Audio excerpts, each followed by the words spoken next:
Hello viewers, আশা করি সবাই ভালো আছেন। আজকের এই ভিডিওতে আমরা round off error, truncation error, significant digits এবং এরর অ্যানালাইসিস চ্যাপ্টার থেকে আসা বিভিন্ন কোয়েশ্চেন নিয়ে আলোচনা করব। এর আগের ভিডিওতে আমরা absolute error, percentage error, relative error নিয়ে আলোচনা করেছিলাম।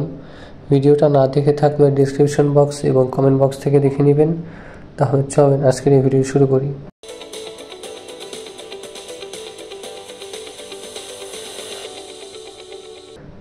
রাউন্ড অফ এররকে আমরা মেশিন এরর বা স্টোরেজ লিমিটেশন এরর বলতে পারি। আমরা যখন কোনো ক্যালকুলেশন করি তখন আমাদের যে রেজাল্ট দেখায় সেটা দশমিকের পরে ডিভাইস টু ডিভাইস ভ্যারি করে কয় ঘর পর্যন্ত দেখাবে। আমরা যদি 1/3 ক্যালকুলেশন করি আমরা পাবো হচ্ছে 0.3333 এরকম 10 ঘর পর্যন্ত যেতে পারে। আবার কোনো ডিভাইসে 8 ডিজিট পর্যন্ত যেতে পারে, কোনো ডিভাইসে আবার 9 ডিজিট পর্যন্ত যেতে পারে। এরকম ডিভাইস টু ডিভাইস ভ্যারি করতে পারে। অর্থাৎ রাউন্ড অফ এরর হচ্ছে আমার যে এক্স্যাক্ট মানটা আছে সেটা থেকে আমার ডিভাইস টু ডিভাইস ভ্যারি করার জন্য মেশিনের এররের জন্য আমরা যে মানটা পাচ্ছি সেটা পার্থক্যই হচ্ছে রাউন্ড অফ এরর। এখানে একটা জিনিস আমাদেরকে জানতে হবে, দশমিকের পরে আমরা যত ঘর পর্যন্ত 0 পাবো তত ঘর পর্যন্ত মানটা কারেক্ট আছে। এটা আরও ভালোভাবে বোঝার জন্য আমরা সামনে একটা ম্যাথ দেখব। রাউন্ড অফ এররের ক্ষেত্রে একটা ফর্মুলা আছে যেটা হচ্ছে পি যদি কোনো নাম্বার হয়, if the number P is rounded to n decimal places, then সেটার জন্য আমাদের অ্যাবসলিউট এরর বের করার জন্য সূত্র হচ্ছে 1/2 × 10⁻⁻n। এই সূত্র ব্যবহার করে আমরা হচ্ছে অ্যাবসলিউট এরর বের করতে পারবো। এখানে n এর মান কোনটা, দশমিকের পরে আমরা যত ঘর পর্যন্ত নিয়ে কাজ করছি সেটা হচ্ছে আমাদেরকে এখানে n এর মান। আমরা একটা ছোট প্রবলেমের মাধ্যমে এই জিনিসটা আরও ভালোভাবে বোঝার চেষ্টা করি। ধরা যাক আমাদের কোয়েশ্চনে দেওয়া আছে হচ্ছে আমাদেরকে বের করতে বলেছে হচ্ছে absolute error is equal to কত, relative error is equal to কত। আমাদেরকে দেওয়া আছে হচ্ছে দ্য নাম্বার 8.2546, এটা হচ্ছে গিভেন নাম্বারটা। if this number is rounded up to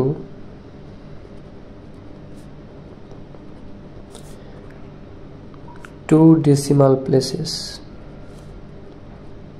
এটা আমাদেরকে বলা আছে, আমাদেরকে বের করতে বলা হয়েছে অ্যাবসলিউট এরর বের করার জন্য এবং রিলেটিভ এরর বের করার জন্য। এটা হচ্ছে আমরা এই ফর্মুলা থেকে বের করব।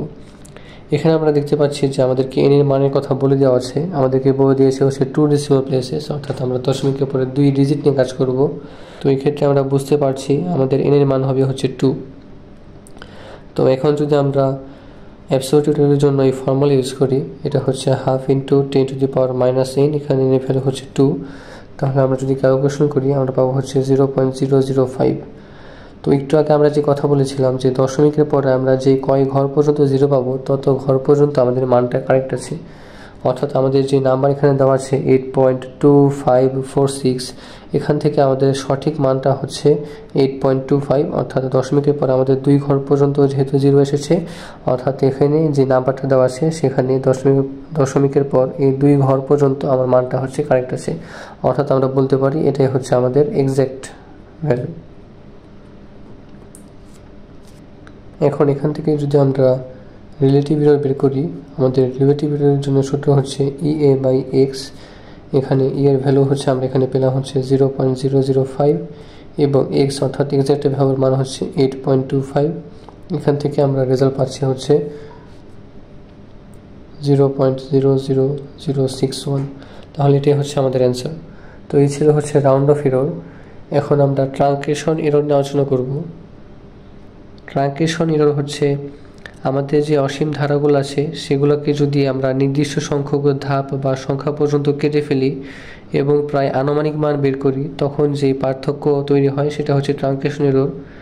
আমাদের অসীম ধারাগুলো হচ্ছে আমরা বলতে পারি এটা হচ্ছে e⁻x series, sin x series, cos x series, এরপরে হচ্ছে আমাদের লগারিদম সিরিজ ইত্যাদি। এই সিরিজগুলোকে যদি আমরা নির্দিষ্ট সংখ্যক মান পর্যন্ত বের করে ফেলি, তখন আমরা যেই ইররটা পাবো, মানে আমাদের এক্স্যাক্ট যে মানটা ছিল সেটা থেকে আমরা যে মানটা বের করেছি সেটা যদি আমরা বাদ দিই, তাহলে আমরা পেয়ে যাবো হচ্ছে ট্রাঙ্কেশন এরর। তো এটার জন্য আমরা ছোট্ট একটা এক্সাম্পল দেখি। আমাদের যে ই টু দি পাওয়ার এক্স এর যে সিরিজ আছে সেটা হচ্ছে e to the power x is equal to হচ্ছে 1 plus x square by 2 factorial plus x cube by 3 factorial, এরকম আরও আছে। তো এখানে যদি আমরা এক্স এর ভ্যালু 1 বসিয়ে দিই, আমরা এই ই টু দি পাওয়ার এক্স এর জন্য আমরা যে মানটা পাবো সেটা হচ্ছে 1 প্লাস 1 স্কোয়ার বাই 2 ফ্যাক্টোরিয়াল। আমরা যদি এই পর্যন্ত ক্যালকুলেশন করি, আমরা এটার জন্য মান পাবো হচ্ছে 2 প্লাস হাফ, অর্থাৎ আমরা এখানে মান পাবো হচ্ছে 2.5। কিন্তু আমাদের এই ই টু দি পাওয়ার এক্স এর অ্যাকচুয়াল মান হচ্ছে 2.71828। আমাদের এক্সাক্ট মান ছিল হচ্ছে 2.71828 আর আমরা পেয়েছি হচ্ছে 2.5। তাহলে আমরা দেখতে পাচ্ছি এখানে একটা এরর হয়েছে। তো আমাদের এই ট্রাঙ্কেশন এরর হচ্ছে 2.71828 মাইনাস 2.5। আমরা যদি বের করি তাহলে আমরা এররটা পাবো হচ্ছে 0.21828। তো এটাই হচ্ছে আমাদের ট্রাঙ্কেশন এরর।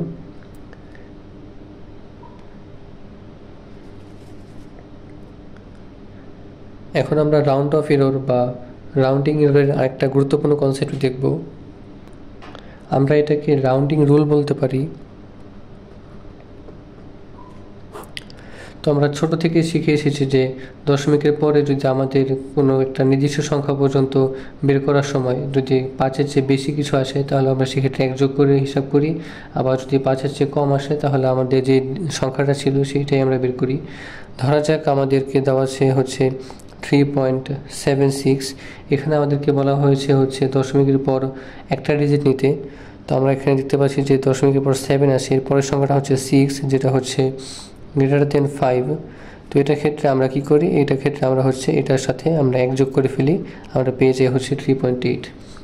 আমরা যদি এটার জন্য আরেকটা উদাহরণ দেখি, আমাদেরকে দেওয়া আছে ধরলাম হচ্ছে 9.678। এটাকে আমাদেরকে বলেছে হচ্ছে 2 দশমিক স্থান পর্যন্ত নিতে।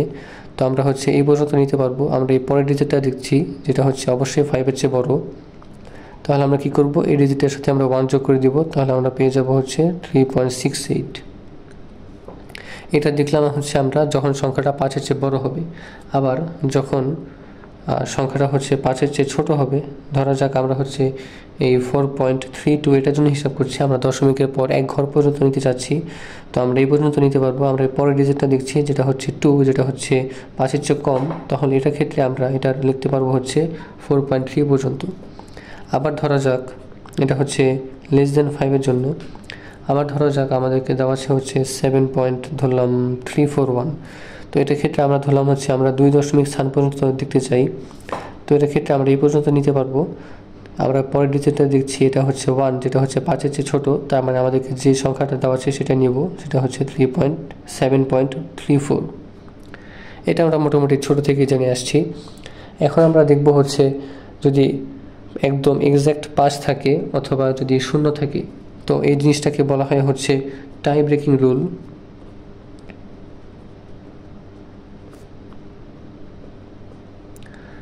অর্থাৎ আমাদেরকে যদি দশমিকের পরে যদি ঠিক 5 অথবা যদি 0 থাকে, তখন আমরা কি করব। তো এটার ক্ষেত্রে যদি আমরা এখন এক্সাম্পল দেখি, ধরা যাক আমাদের দেওয়া আছে হচ্ছে 6.2500 এরকম কিছু একটা দেওয়া আছে। আমাদেরকে বলেছে হচ্ছে দশমিকের পর 1 ডিজিট পর্যন্ত নিতে। তো আমরা এই ডিজিট পর্যন্ত নিতে পারবো। আমরা এর পরের ডিজিটটা দেখছি, এটা হচ্ছে সরাসরি 5 আছে। তো এটার ক্ষেত্রে দেখবো আমরা এর আগের ডিজিটটা কী আছে। এর আগের ডিজিট আছে হচ্ছে 2, এটা হচ্ছে ইভেন সংখ্যা। যদি ইভেন হয় তাহলে আমরা যা আছে তাই রেখে দিব, অর্থাৎ এটা হবে হচ্ছে 6.2। আবার যদি আমরা আরেকটা উদাহরণ দেখি, ধরলাম 7.350। এখানে আমরা ধরে নিচ্ছি দশমিকের পর আমরা 1 ডিজিট পর্যন্ত নিতে পারবো। তো আমরা এই ডিজিট পর্যন্ত নিতে পারবো। আমরা দিতে পারছি এখানে সরাসরি 5 আছে। তো আমরা এর আগের ডিজিটটা দেখবো, এটা হচ্ছে 3, যেটা হচ্ছে অড সংখ্যা। অড হলে আমরা সেখানে সরাসরি 1 যোগ করে দিব, অর্থাৎ এটা হয়ে যাবে হচ্ছে 7.4। এটা ক্ষেত্রে একটা শর্টকাট টিপ দিচ্ছি, যেটা হচ্ছে আমরা যদি ইভেন সংখ্যা পাই, তো দশমিকের ক্ষেত্রে আমাদের যে ঘর পর্যন্ত সংখ্যা বের করতে বলা হবে সেখানে যদি আমরা সরাসরি 5 পাই অথবা যদি সরাসরি 0 পাই, তো তার আগের ডিজিটটা আমরা দেখব, সেটা যদি ইভেন হয় আমরা ইভেনে থাকবো, অর্থাৎ আমরা স্টে করব। যদি আমাদের সংখ্যাটা অড হয়, অর্থাৎ আমাদের এই ঘর পর্যন্ত বের করতে বলা হয়েছে, এর আগের ডিজিটটা অড আসে, তাহলে আমরা যদি অড পাই তাহলে হচ্ছে আমরা 1 যোগ করে দিব। তো এই ছোট শর্টকাট টেকনিকটা আমরা মনে রাখতে পারি। তো এখন আমরা হচ্ছে সিগনিফিকেন্ট ডিজিট নিয়ে আলোচনা করব। এখানে আমরা সিগনিফিকেন্ট ডিজিটের 4টা নিয়ম নিয়ে আলোচনা করব। তো প্রথমটা হচ্ছে every non zero digit is significant, অর্থাৎ প্রতিটা নন জিরো ডিজিটই হচ্ছে সিগনিফিকেন্ট সংখ্যা। আমরা ধরে নিলাম একটা সংখ্যা হচ্ছে 3, 4, 5। তো এটার ক্ষেত্রে আমাদের সিগনিফিকেন্ট ডিজিট হচ্ছে 3টি, এটা হচ্ছে 3, 4, 5। আবার আমরা ধরে নিলাম হচ্ছে 91.26, এটার ক্ষেত্রে আমাদের সিগনিফিকেন্ট ডিজিট হচ্ছে 4টি, এটা হচ্ছে 9, 1, 2। অর্থাৎ আমাদের প্রতিটি নন জিরো সংখ্যা হচ্ছে একটা সিগনিফিকেন্ট সংখ্যা। এখন আমরা দেখব হচ্ছে zeros between non zero digits are always significant, অর্থাৎ নন জিরো সংখ্যার মাঝে থাকা যে কোনো শূন্য সবসময় সিগনিফিকেন্ট। অর্থাৎ আমরা যদি একটা উদাহরণ দেখি, আমরা যদি ধরলাম 101, তো এটার ক্ষেত্রে আমাদের সিগনিফিকেন্ট সংখ্যা হচ্ছে 3টি, এটা হচ্ছে 101। আবার যদি আমরা আরেকটা উদাহরণ দেখি, আমরা ধরে নিলাম হচ্ছে 60.08, এটার ক্ষেত্রে আমাদের সিগনিফিকেন্ট ডিজিট হচ্ছে 4টি, এটা হচ্ছে 6008। আমাদের বলা হচ্ছে zeros before non zero digits are never significant, অর্থাৎ দশমিকের আগে ও পরে থাকা শূন্যগুলো সিগনিফিকেন্ট নয়। আমরা যদি একটা উদাহরণ দেখি, আমরা ধরলাম হচ্ছে 0.067, এরকম একটা সংখ্যা আমরা ধরলাম। তো এটা ক্ষেত্রে আমরা দেখব যে এখানে সিগনিফিকেন্ট ডিজিট হচ্ছে 2টি, অর্থাৎ এখানে সিগনিফিকেন্ট ডিজিট হচ্ছে 6 এবং 7। তো এটা ক্ষেত্রে নিয়ম কী ছিল আরেকবার বলি, দশমিকের আগে এবং দশমিকের পরে থাকা শূন্যগুলো সিগনিফিকেন্ট নয়। এখানে 6 এবং 7 এই দুইটাই হচ্ছে শুধু সিগনিফিকেন্ট। আমরা যদি আরেকটা উদাহরণ দেখি, 0.00780 এরকম একটা সংখ্যা ধরলাম। তো এটা ক্ষেত্রে আমরা দেখতে পাচ্ছি কি এখানে আমাদের সিগনিফিকেন্ট ডিজিট হচ্ছে 3টা। কীভাবে? এটা হচ্ছে 780। আমাদের নিয়ম ছিল হচ্ছে দশমিকের আগে এবং দশমিকের পরে থাকা শূন্যগুলো সিগনিফিকেন্ট নয়। আমরা যদি পূর্ণ সংখ্যার পরে শূন্য পাই তাহলে অসুবিধা নেই। এখানে আমরা দেখতে পাচ্ছি যে আমাদের সিগনিফিকেন্ট ডিজিট হবে 3টি, এটা হবে হচ্ছে 780।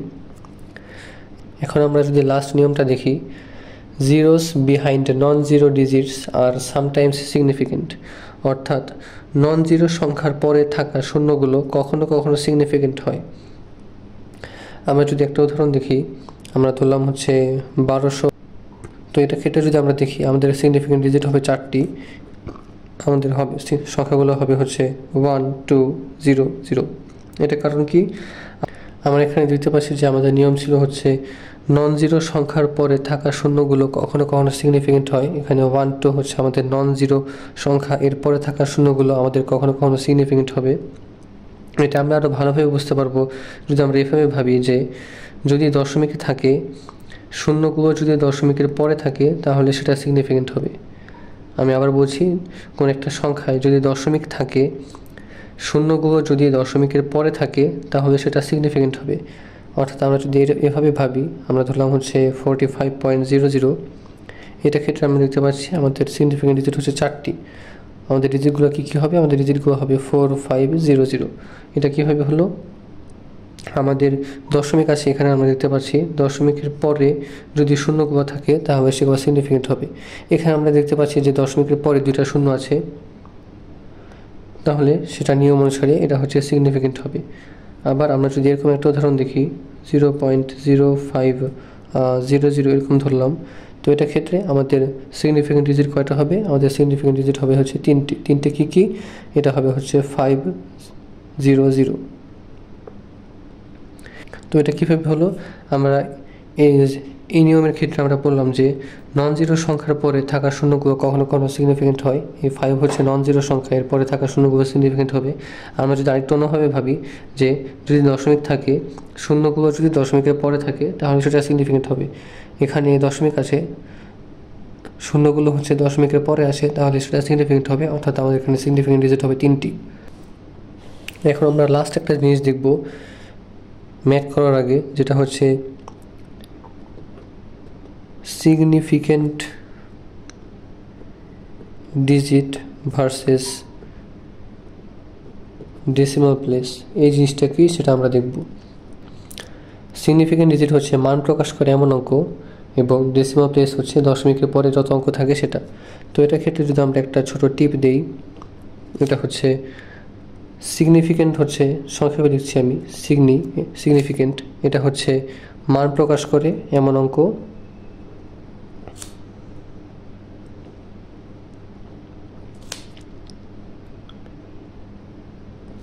এবং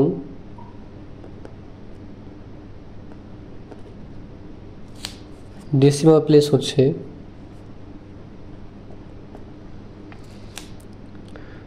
দশমিকের পরে কতটা অঙ্ক আছে।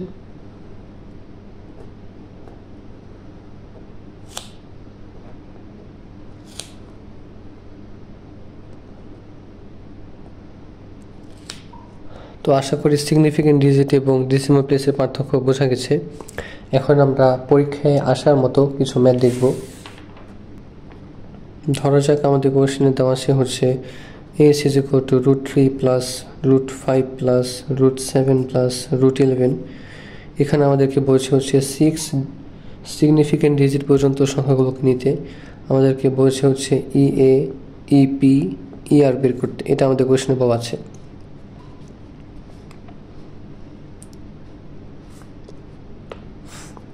তো আমরা প্রথমে হচ্ছে √3 এর জন্য মান বের করে নিচ্ছি। √3 এর জন্য যদি আমরা মান বের করি, এটা হচ্ছে আমরা পাচ্ছি হচ্ছে 1.73205। √5 এর জন্য যদি আমরা বের করি, আমরা পাবো হচ্ছে 2.23607। এখানে রাউন্ড অফ করা হয়েছে, আশা করি আপনারা বুঝেছেন। √7 এর জন্য যদি আমরা বের করি 2.64575, এবং √11 এর জন্য যদি আমরা বের করি আমরা পাবো হচ্ছে 3.31662। তাহলে এগুলো আমরা এখন যোগ করে নিচ্ছি। আমাদের s ইজ ইকুয়াল টু, আমরা এই সবগুলো যদি লিখে নিই, 1.73205 প্লাস 2.23607 প্লাস 2.64575 প্লাস 3.31662, এই সবগুলো যদি আমরা যোগ করে নিই আমরা পাবো হচ্ছে 9.9349। এখন আমরা হচ্ছে ইএ বের করব। ইএ বের করার জন্য আমরা হচ্ছে একটা ফর্মুলা দেখেছিলাম, তো আমরা বের করবো হচ্ছে সবগুলোর জন্য। তো ইএ অফ এস যদি আমরা বের করি, এটার ফর্মুলা হচ্ছে হাফ ইন্টু 10⁻n। এখানে এন এর ভ্যালু কত হবে? এখানে এন এর ভ্যালু হবে হচ্ছে 5, অর্থাৎ দশমিকের পর এখানে 5টা ডিজিট আছে সবগুলোর জন্য। তো এগুলো থেকে আমরা দেখতে পাচ্ছি এখানে এন এর ভ্যালু হবে হচ্ছে 5, তো এখানে বসবে হচ্ছে 5 প্লাস এটা সবগুলোর জন্য বসবে। তো এটা আমরা আলাদা আলাদা করে 4 বার লিখতে পারি, অথবা আমরা লিখতে পারি হচ্ছে 10⁻⁻5 ইন্টু 4। এভাবে যদি আমরা চাই তাহলে লিখতে পারি। তো এটা যদি আমরা ক্যালকুলেশন করি আমরা পাচ্ছি হচ্ছে 0.0002, অর্থাৎ আমরা এখানে দিতে পারছি যে দশমিকের পর 4টা জিরো আছে, অর্থাৎ আমরা এখানে যে মানটা পেলাম সেখান থেকে আমরা বুঝতে পারছি যে আমাদেরকে এই পর্যন্ত, এই 4টা ডিজিট পর্যন্ত মানটা কারেক্ট আছে। অর্থাৎ আমরা এখান থেকে লিখতে পারি হচ্ছে আমাদের যে এক্স্যাক্ট ভ্যালু আছে সেটা হবে হচ্ছে 9.9304। এটা হচ্ছে আমরা পাবো হচ্ছে এক্স্যাক্ট ভ্যালু। তো আমরা এখন ইএ পেয়ে গেছি। আমাদের ইপি বের করা, ইআর বের করা এখন একদম সোজা। তো ইআর যদি আমরা বের করি, এটা হচ্ছে ER/x, এটা আসবে হচ্ছে 0.402/x। এক্স আমরা পেয়েছি হচ্ছে 9.9304, আমরা পাবো হচ্ছে 0.5টা 0, এরপরে আমরা পাবো হচ্ছে 2014। এখন যদি আমরা পি বের করি, এটা আমরা কীভাবে বের করব? এটা হচ্ছে আমরা যে ইয়ার পেয়েছি তার সাথে সিম্পলি 100 গুণ করে দিব।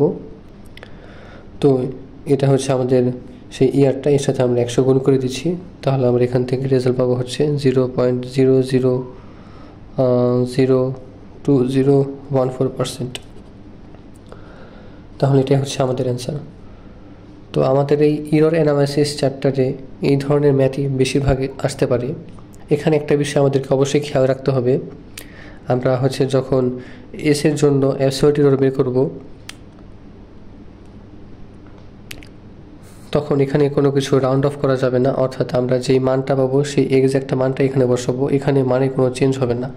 এছাড়া আমাদেরকে এই মানগুলো বের করার ক্ষেত্রে অথবা এটা বের করার ক্ষেত্রে আমাদের যদি রাউন্ড অফ করা দরকার হয়, আমরা সেখানে রাউন্ড অফ করে নিব। তো এই ছিল এরর অ্যানালাইসিস চ্যাপ্টারের উপর ভিডিও। এই অধ্যায় থেকে এই ধরনের ম্যাথগুলোই বেশিরভাগ এসে থাকে। এর পরবর্তী ভিডিওগুলোতে আমরা চ্যাপ্টার 2 নিয়ে আলোচনা করব। তাহলে আজকের এই ভিডিও এখানেই শেষ করছি। সবাই ভালো থাকবেন।